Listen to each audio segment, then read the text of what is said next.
May the words of my mouth and the meditation of my heart be acceptable to you, O God, my rock and my Redeemer. Most first weeks at a new job are about small things. Setting up your printer and learning people's names and figuring out which keys open which doors. And there are a lot of doors and keys here. But that is not the first week that I had. I didn't even arrive here the normal way. I got a phone call on, I think, a Thursday, asking if I could start preaching the next Sunday. There was no search, no considered, carefully planned transition. There was just a gasp for air from a church that was worried it was on the verge of death. Many of you, I am sure, remember what this church had just gone through and would keep going through for the following 6 months or so. A surprise departure of my predecessor's predecessor, a frustrating search process, followed by the joyful discovery of a new minister, and then, for reasons that were complicated and uncomfortable and painful, there was a leave of absence followed by a resignation. And the congregation was left holding a grief that it didn't know how to explain. I set up my church email account, I think, on a Saturday, and when I logged in on Monday, it was already quite full. Then came the phone calls and the voicemails and the handwritten letters from folks with wonderful cursive, and occasionally Facebook messages. You all had found me there. Some of these messages were angry, some were scared, most were confused and exhausted. But underneath every single message, every email and voicemail and conversation, was the same question, albeit asked in different ways. Do we still have a church? Are we dying? Some people were ready to leave, a couple people did leave. Giving dropped quite significantly. There were questions about whether you could afford my salary. Worship attendance fell to the lowest it had been in a very, very long time. I am not telling you this, I should say, to reopen a wound. I am telling this because I need you to remember where we started for this all to make sense. We need to talk about death if we are going to talk about resurrection. Because the plain truth about October 2023 is this. To some of you, it felt like this church was dying, like it was already dead. I think about that week every single time I read the story of Lazarus. But first, I should tell you about that story. There's a man, Lazarus, in a little town called Bethany, a couple miles outside of Jerusalem. He lives with his sisters, Martha and Mary. The three of them together are friends of Jesus. We're told Jesus loved Martha and her sister Mary and Lazarus very much. Lazarus gets sick. His sisters may be wanting companionship, maybe thinking about how their friend in high places, their connection, the guy they reference when they say, I know a guy, they think he can help, so they send a message to Jesus. Master, the one you love very much is sick. Jesus gets that message, and then he does nothing. He stays where he is for 2 more days. His disciples, they don't understand what is happening here. I read what happens next, and I wonder if they think maybe Jesus' non-response is miraculous in his own way, like he is healing from a distance in a way he has done before. When Jesus finally says, our friend Lazarus has fallen asleep, and I am going to wake him up, these disciples respond with, if he's asleep, he'll wake up fine. What's the hurry? Meanwhile, in Bethany, Lazarus is dead. Not just dying, but fully, truly, unmistakably dead. His sisters wash the body, they wrap him head to toe, they lay him in a cave and roll a stone over it. The house fills up with mourners, friends from Jerusalem sitting with the sisters day after day. And then, after 4 of those days, Jesus shows up. Martha hears Jesus is there and she runs out to meet him.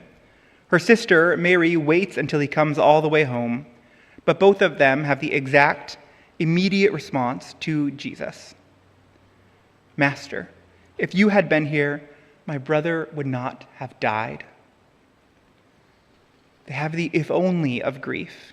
This is grief's favorite tense, the conditional past. If you had been here, if we had caught it earlier, if I had called that morning, if we hired a different pastor, or if we did something different, if. Every one of us, I think, has prayed some version of if only. Jesus does not argue with them or try to convince them to move quickly through grief. Jesus doesn't even jump straight to resurrection. Jesus weeps with them. Knowing that resurrection will come next, Jesus weeps. Jesus grieves the dead before he resurrects. Then they walk to the tomb, all of them, this whole weeping crowd, and Jesus orders, "Roll away the stone."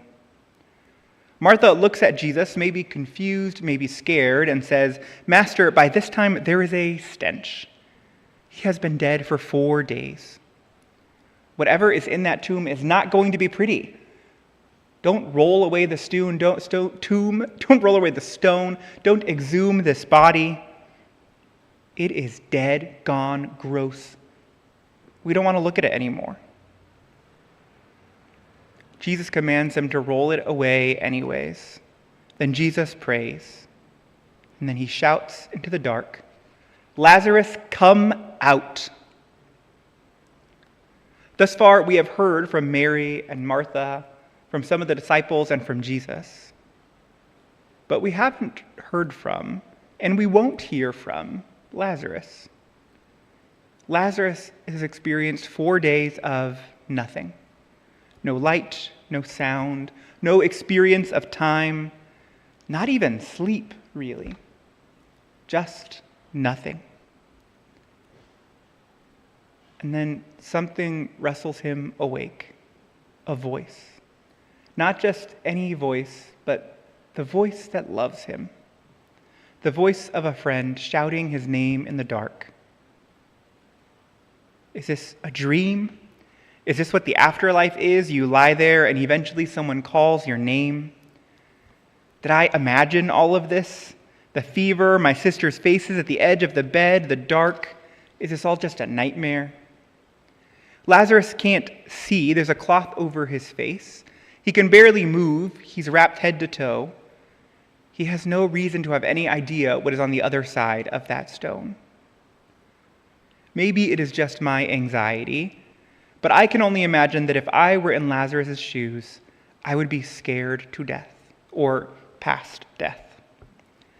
If you think a tomb is scary, imagine being all tied up, unable to see, and barely able to move, and then hearing some voice call your name. I think in that moment, I would rather go back to sleep. I think that moment would feel like a nightmare in its own way. What is going on? There is no way Lazarus understands what is happening. He just knows the voice and is brave enough to walk towards it anyway, blind and bound and wiggling his way out of the cave and towards a voice that loves him. And when he comes out wrapped still in his grave clothes, with cloth still over his face. Lazarus' resurrection did not clean him up. It did not erase where he had been. But it did call him out. It left him distinctly, unmistakably alive, ready to be unbound. It is an odd picture, and it is one I have seen before. It is one I have seen in this church. Resurrection here may not have been a single shout, a single call from Jesus saying, "Kensington, come out." But when many of you felt like the church was dead, a voice called you and you kept walking towards it, blind and bound and one wiggling step at a time. First, you decided to tell the truth about yourselves, that things in that moment stunk. And you told yourselves that new life was something you were ready for. I am talking about the Our Church's Journey Discernment series 2.5 or 3 years ago, when this congregation all sat down together and said out loud what happened, what you are afraid of, what you hoped for. We had those focus group discussions in Lander Hall.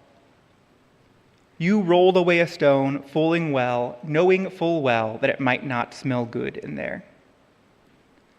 Then you started organizing those small groups. And small groups might not sound like a miracle. They might just sound like something hard to organize. But life does not come back to a body all at once. It comes back at the scale where life first happens. It comes back as meditation classes and youth Dungeon and Dragon groups. You slowly stood up in your tomb as you heard Jesus' call, getting yourselves oriented towards a future together. And then you started stepping out. You started the search committee for your settled senior minister. You wrote a church profile, pages and pages that described who you were, who you are, who you sensed God calling you to become, and who you thought should be on that journey with you. And at this point, you are distinctly, unmistakably alive, unmistakably dreaming of your future. The kind of profile you wrote is not a profile that is written by a church in a tomb. It is written by a profile ready of a church. It is written by a church ready for new life. That document was an act of resurrection faith, composed by people who maybe were still wearing some grave clothes.